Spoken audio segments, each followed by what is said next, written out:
Assalamualaikum warahmatullahi wabarakatuh. Saya, Serly Kusturika Andriani, akan memaparkan hasil diskusi 9 mata kuliah studi komparatif pendidikan dasar di berbagai negara. Pertanyaan nomor 1.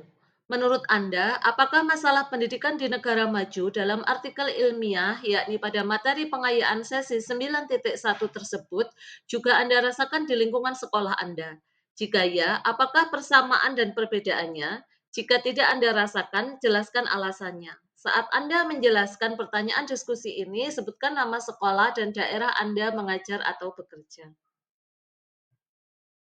Berikut adalah jurnal yang terdapat pada materi pengayaan 9.1.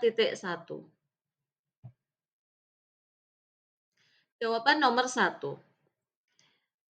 Artikel pada materi pengayaan 9.1 secara singkat adalah membahas tentang berbagai kebijakan negara-negara anggota OECD dalam mengatasi ketimpangan pendidikan. Melalui metode text mining terhadap ratusan artikel ilmiah ditemukan 5 isu utama. 1. Ketimpangan di sekolah dasar. 2. Reformasi program bantuan bagi mahasiswa kurang mampu. 3. Pengakuan terhadap keragaman sosial dan budaya migran. 4. Kebutuhan legislasi yang menjamin keadilan pendidikan. Dan 5. Perlindungan serta pemberdayaan perempuan di dunia kerja. Nah, berikut persamaannya. 1. Kesenjangan sosial ekonomi orang tua turut mempengaruhi capaian belajar siswa. Seperti yang ditemukan di negara-negara OECD, latar belakang keluarga yang berbeda akan berpengaruh pada akses dan motivasi belajar siswa. Di sekolah saya pun, yakni di SD Negeri 4 Karangsari, Kabupaten Banyuwangi, siswa dari keluarga ekonomi lemah seringkali menghadapi keterbatasan fasilitas belajar, dukungan belajar di rumah, dan kepercayaan diri akademik. 2. Kesenjangan mutu pendidikan antar wilayah juga terasa. Sekolah di daerah pedesaan seperti sekolah kami, yakni berada di Desa Karangsari, ini belum seoptimal sekolah di perkotaan dalam hal sarana digital, pelatihan guru, dan dukungan kebijakan. Ini mirip dengan kesenjangan regional yang disoroti dalam artikel tersebut.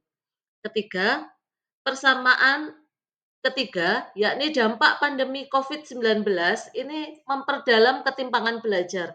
Siswa dengan akses internet dan perangkat jauh lebih baik, mudah dalam mengikuti pembelajaran daring. Sebagaimana disebutkan dalam artikel bahwa pandemi ini akan memperbesar kesenjangan pendidikan global. Berikut adalah dua perbedaannya.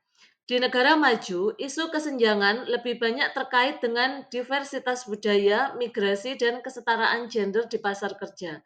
Sedangkan di sekolah saya, di SD Negeri 4 Karangsari, Kabupaten Banyuwangi, isu tersebut belum terlalu menonjol. Fokus utama kami masih pada pemerataan kesempatan belajar dasar dan peningkatan literasi serta numerasi.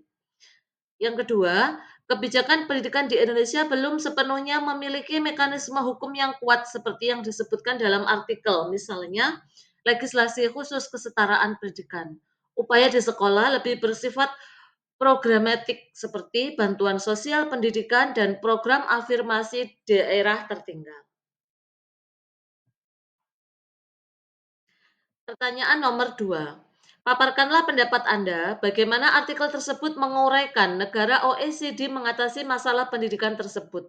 Jelaskan pula bagaimana keterkaitan isi artikel dengan materi modul 7 dari BMP MPDR 5302 Studi Komparatif Pendidikan Dasar di berbagai negara. Jawaban nomor 2. Artikel pada materi pengayaan sesi 9.1 menguraikan bahwa negara-negara OECD berupaya mengatasi masalah pendidikan melalui pendekatan kebijakan yang komprehensif dan berbasis kesetaraan sosial. Nah, upaya tersebut dilakukan dengan 5 strategi utama. 1. Mengurangi ketimpangan di pendidikan dasar melalui pemerataan kualitas sekolah dan dukungan finansial dan peningkatan layanan bagi siswa dari keluarga kurang mampu.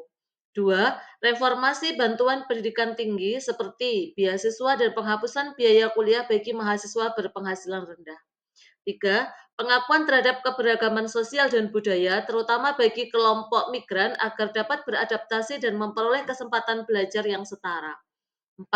Legislasi pendidikan yang menegakkan hak kesetaraan menjadikan keadilan pendidikan sebagai bagian dari kebijakan hukum nasional.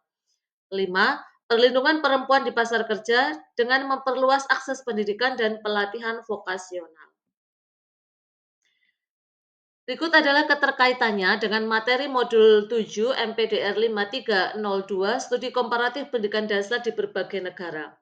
Ini terlihat dari pendekatan perbandingan kebijakan pendidikan antar negara OECD yang menekankan equity and excellence. Modul tersebut membahas bahwa studi komparatif pendidikan ini bertujuan untuk memahami bagaimana setiap negara menyesuaikan sistemnya terhadap tantangan global seperti ketimpangan sosial, akses pendidikan, dan mobilitas sosial. Artikel ini menjadi contoh konkret penerapan prinsip komparatif tersebut, yakni bagaimana negara maju menyeimbangkan mutu dan keadilan pendidikan yang dapat menjadi inspirasi bagi Indonesia untuk memperkuat kebijakan pemerataan kualitas pendidikan dasar melalui inovasi sosial, pendanaan yang adil, dan kebijakan afirmatif bagi kelompok yang rentan. Pertanyaan nomor 3, silakan Anda uraikan bagaimana sistem pendidikan di Jepang, yakni materi pengayaan sesi 9.2, terutama yang berkaitan dengan kurikulum yang mereka implementasikan dan hasil pencapaian yang tinggi dalam skor PISA. Berikut adalah jurnalnya.